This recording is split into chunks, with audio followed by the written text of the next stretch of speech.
勢表態，因為提出討論亦都會俾中國反對，而激怒中國，無助舒緩西藏嘅情況。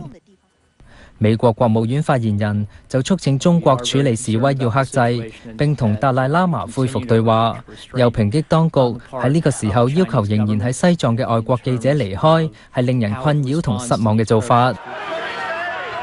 而多國繼續有支持西藏嘅示威，喺英國倫敦有示威者企圖闖入中國大使館，有藏族大學生更加聲言會喺大使館外進行24小時絕食。而喺德國慕尼黑，亦有示威者企圖衝擊中國領事館，當局帶走25人。喺意大利羅馬，中國領事館外亦都有示威，意大利外交部傳召中國大使討論西藏局勢。無線電視記者潘一綿報導。外電報導，四川省亞壩兩間藏民學校附近有幾百個學生同軍警對峙。至於喺亞壩南面嘅康定，市面就有軍人，佢哋列隊操過街道。另外亦都有警車駛經市內，據報向西藏方向駛去，而康定市面就平靜。青海同埋甘肅喺過去幾日亦都有喇嘛同埋藏民示威，其中青海同仁縣暫時已經回復平靜。由彭國柱喺青海同仁縣報導。星期日曾經有過百名喇嘛上街嘅青海省同仁縣，市面大致回復平靜，商鋪開返門做生意。這裡是新聞。Lhasa, enforcing a strict curfew. Protesters have been told to give themselves up by Monday or face harsh consequences. Tibet's exiled spiritual leader, the Dalai Lama, has told the BBC he fears as many as 100 people may have died in Friday's riots, and he warned there may be further loss of life unless China changes its policies. Rescue workers in Albania have resumed their efforts to reach survivors from Saturday's blasts at an army munitions depot near Tirana.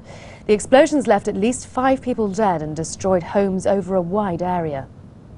A large crane has collapsed in New York, smashing through an apartment building.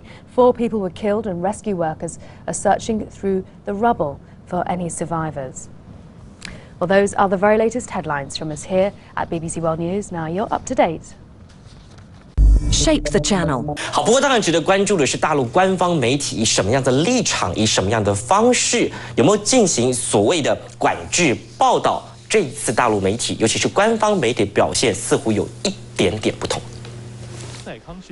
砸玻璃、放火烧车，这是这几天在西藏拉萨所看到的景象。而这些画面的来源都是大陆的中央电视台。事实上，很多人可能会觉得纳闷，这次的拉萨暴动事件，世界各国的民众很快在隔天，也就是3月15日，透过不同的媒体就看到这些影像。虽然大多数看到的画面都是中央电视台所提供的画面，不过这和过去大陆媒体的做法有很大的差异。我现在是在大昭寺附近的冲赛康市场，这是一个有着300年历史的商品集散地。来到这里可以看到，所有的商店都已经关门，而地面上的一片狼藉。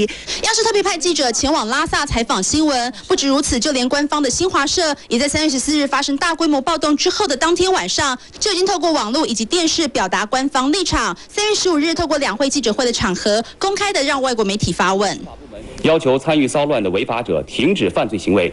并提出将宽大处理那些投案自首的人。3月17日，新华社同样透过中央电视台再度报道拉萨的最新情况，而且还公布警方的搜证录影带。画面中可以看到这些大陆媒体口中的少数闹事分子推倒警车，以及大陆公安护送3名日本旅客的画面。这些画面都是要呈现出大陆官方在这起事件当中所扮演的角色。非常气愤，我的心情是非常沉重的。这些少数分裂分子，就你看吧，这都是他们搞的这个炮灰活动，就这都是我见证。采访拉萨当地的居民，让他们的意见透过中央电视台传递出去。在事件稍微平和之后，央视长达6分30秒的拉萨新闻，要表达他们已经不再是过去掩盖消息的处理方式。TVB 新闻郑凯文、张伟琪综合报道。好，回到国内再来关心住进花莲刘家命案凶宅的花莲县警察局长耿继文住满7天了，而最后一天出来面对媒体，他说这过去期间并没有发生什么事，做了些梦。接下来就来解梦吧。住1个礼拜了，1个月没有住了，怎么办？没关系呀，有空再来住。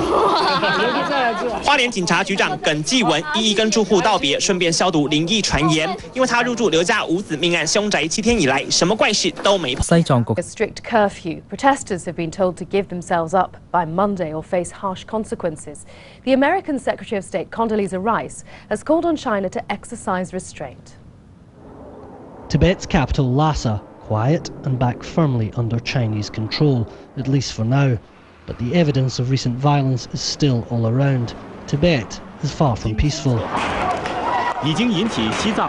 These were the scenes earlier. Tibetans took to the streets, attacking symbols of Chinese control and their Chinese neighbours. But the province's communist leadership says it's now on top of the situation.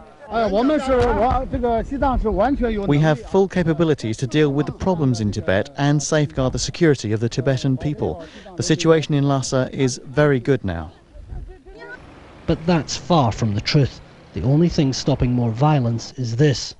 Troops and government forces have shut down the city. There are continuing reports of violence across Tibet and in neighbouring provinces. Tibetans attacked Chinese businesses and property. They're angry about being overwhelmed by Chinese settlers and about their lack of freedom. They want independence. It's been the worst violence in decades. It was chaotic. There were a lot of Tibetans. They were attacking whatever ethnic Chinese people they saw, maybe because they are unhappy with the government. This is the last thing China wants the world to see in the run-up to the Olympics. It has given the protesters a deadline of midnight on Monday to stand down. China deals with political dissent swiftly and brutally, but the world is watching. If the government here wants to avoid an Olympic boycott, it will have to temper its reaction. Quentin Somerville, BBC News, Beijing. And we hope to be speaking to our correspondent Chris Morris, who has been talking to the Dalai Lama a little later on in the programme. In other news, rescue workers in Albania are resuming their efforts to reach survivors from the blasts on Saturday at an army munitions depot. At least 5 people are known to have been killed and dozens were injured. It happened at an army munitions depot where teams of specialists were dismantling obsolete weapons. The explosions near the country's capital, Tirana, were so forceful they blew windows from buildings some 30 kilometres away. Fiona Werge reports. 2 fireballs, smoke billows into the air, and then a massive explosion captured on camera. The shockwaves from successive blasts shook this residential area a few kilometres from the capital for several hours. The devastation was immense.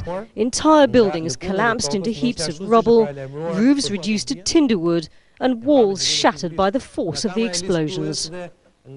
And lying half buried, a shell, just one of several thousand blasted vast distances from the armaments depot. Many local villagers, clearly in shock, made their way on foot away from the danger zone. Some were so upset they could go no further. As well as the distress, there were angry scenes as furious residents confronted the security forces who'd been drafted in. Helicopters evacuated entire families from villages, dropping them off in fields well away from the disaster zone. Local hospitals were inundated with the injured, some arriving in ambulances, many being driven or even carried in by family members. Most were suffering from burns and broken bones, and with cuts from flying glass and shrapnel. It's thought the explosion started when military teams were moving obsolete munitions stored at the base, including 50-year-old artillery shells. The depot was a central collection point for weapons amassed during the communist era. Among those visiting the injured in hospital, the Prime Minister, Sali Berisha. The human cost of this disaster is still being counted. It's already known to be high. Fiona Werge, BBC News. Well, let's get more now on the situation in Tibet. And the Tibetan spiritual leader, the Dalai Lama, says he's received reports that up to 100 people may have been killed in Friday's violent anti-Chinese riots in Lhasa. He was talking to our correspondent, Chris Morris, in Dharamshala in northern India. Well, Chris joins us now. Chris, what has the Dalai Lama been telling you?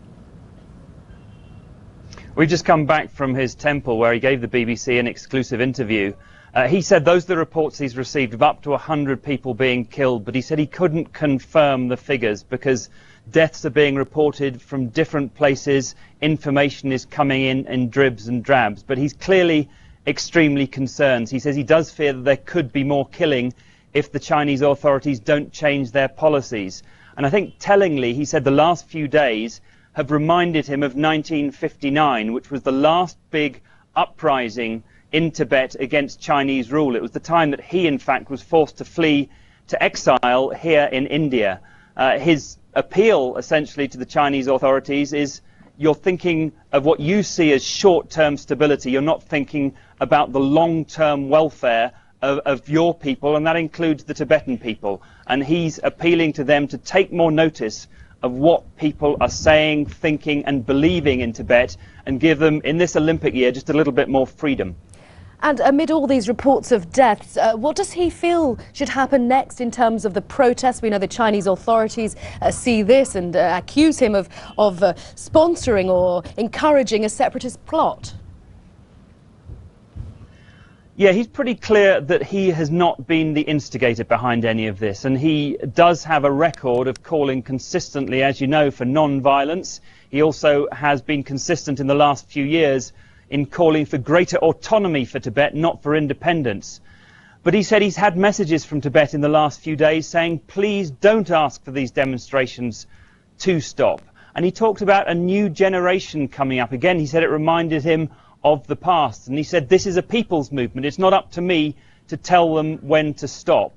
So he's concerned about the level of violence, certainly. And he says if the Chinese go in with guns, of course they can take control in the short term. But in the long term, they're achieving nothing and they're damaging the image of their own country. OK, Chris Morris there for us, who has been speaking to the Dalai Lama. Many thanks indeed. In other news, at least 4 people have been killed after a giant crane collapsed in New York.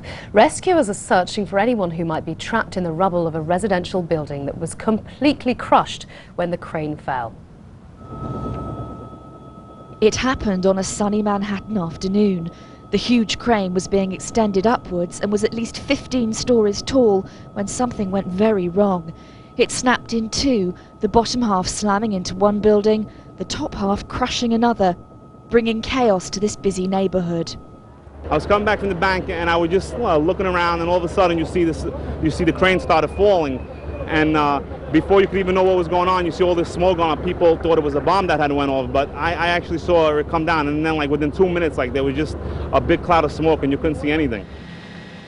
4 construction workers who were on the crane at the time were killed. 10 other people were injured, 3 of them critically. The only blessing, a bar in the crushed building was mercifully closed at the time of the collapse. The rescuers are still searching the rubble for anyone who might be trapped. The crane actually had been inspected, and the permits were there for what they were doing. It is a tragic event, and we will hopefully not find anybody else, but at the moment we can't be sure. Shelters have been set up for people whose homes have been damaged or destroyed. Ironically, when the crane collapsed, the site had been preparing to stop work temporarily because of warnings of approaching bad weather. Vanessa Edwards, BBC News. A grenade attack during a cultural festival in India has killed 3 people and wounded at least 50 others. Nearly 15,000 people were taking part in the festival in Chennai, a town in the troubled northeastern state of Assam, when suspected insurgents threw a grenade into the crowds. Police have blamed a separatist group. Hundreds of anti-government demonstrators have clashed with police in the Hungarian capital Budapest. Protesters threw fireworks and stones at the police, who responded with tear gas. 21 people were arrested.